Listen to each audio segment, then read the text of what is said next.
नमस्कार। आज हम एन फ्रैंक के द्वारा रचित जो पाठ है डायरी के पन्ने के महत्वपूर्ण जो प्रश्न उत्तर है उसकी चर्चा करेंगे। इस चैप्टर में कई प्रश्न हो सकते हैं, लेकिन हमने उन सभी प्रश्नों का एक ऑल इन वन उत्तर तैयार किया है। प्रश्न कोई भी आए और आप उत्तर में यदि इस उत्तर को लिखते हैं तो आपको निसंदेह अंक प्राप्त होंगे। तो डायरी के पन्ने का जो ऑल इन वन उत्तर है वो इस प्रकार है।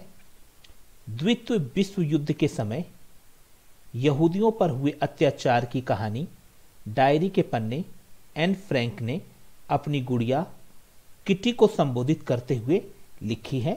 जैसा कि हम जानते हैं सेकेंड वर्ल्ड वार में जो नाजियों के द्वारा यहूदियों पर अत्याचार किया गया था, उस अत्याचार की कहानी एन फ्रैंक ने अपनी गुड़िया किट्टी को संबोधित करते हुए एक पत्र के रूप में लिखी है।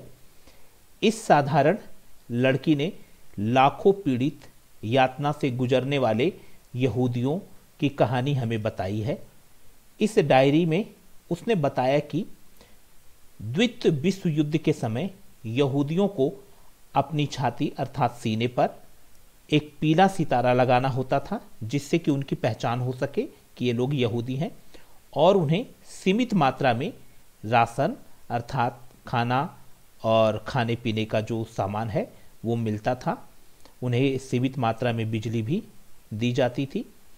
उन्हें कहीं आने जाने की इजाज़त नहीं थी, अर्थात उन्हें कहीं आना जाना होता था तो परमिशन लेनी होती थी नाजी सैनिकों से। एन का परिवार हिटलर की नाजी फौज से छिपकर अज्ञातवास में रहता है और घर में सबसे छोटी होने के कारण एन फ्रैंक को डांट फटकार सहना पड़ता है और उसकी बात को कोई महत्व नहीं देता है। तो वह अपनी निर्जीव गुड़िया किटी को ही अपने दिल की बात बताने लगती है और द्वितीय विश्व युद्ध में बढ़ने वाली चोरी, पैसों की कमी, विभिन्न देशों का युद्ध में शामिल होना आदि घटनाएं भी हमें अपने इस डायरी के पन्ने में बताती है। वह महिलाओं के विषय में कहती है कि युद्ध में वीरता दिखाने वाले सैनिकों से ज़्यादा पीड़ा बच्चे को जन्म देते समय महिलाएं सहती हैं, अर्थात जब प्रसव काल होता है तो महिलाएं बच्चों को जब जन्म देती हैं तो अत्यधिक उन्हें पीड़ा होती है। उससे संबंधित ये बात हमें बता रही हैं और इनका सम्मान किया जाना चाहिए। इनको कितने बच्चों को जन्म देना है इसका अधिकार महिलाओं को दिया जाना चाहिए तथा पुरुषों के समान इन्हें भी सम्मान का अधिकार मिलना चाहिए, या फिर पुरुषों के समान इन्हें भी हक मिलना चाहिए। एन फ्रैंक जो कि महिला सशक्तिकरण की पक्षपाती है और वो महिलाओं के मान सम्मान की बात करती है और वो पुरुष वर्चस्व को चुनौती देती है और कहती है कि जो सैनिक युद्ध में जाते हैं और उनको जो युद्ध में लड़ते समय जो कष्ट होते हैं, जो पीड़ा होती है, या वो जब शहीद हो जाते हैं तो उनका सम्मान किया जाता है।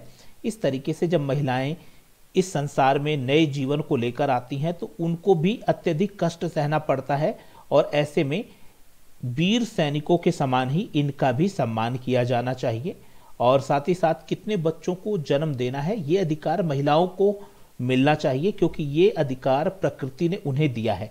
इस तरीके की वो बात बताती हैं अपने इस डायरी के पन्ने में। इस तरह एन हमें अपने सुख दुख के अनुभव बताते हुए द्वितीय विश्व युद्ध की घटनाओं से भी अवगत कराती हैं और साथ ही साथ यहूदियों पे हुए अत्याचार की बात बताती हैं। सेकेंड वर्ल्ड वार में कौन कौन से देश लड़ रहे हैं और क्या स्थितियां हैं और किस तरीके की उस समय अमानवीय व्यवहार यहूदियों के साथ किया जाता था, इन सब का वर्णन उन्होंने अपने इस डायरी के पन्ने में किया है। और उम्मीद है कि ये ऑल इन वन उत्तर आपकी समझ में आया होगा। यदि आपके कोई प्रश्न हो तो कमेंट सेक्शन में जाकर हमसे पूछ सकते हैं। धन्यवाद।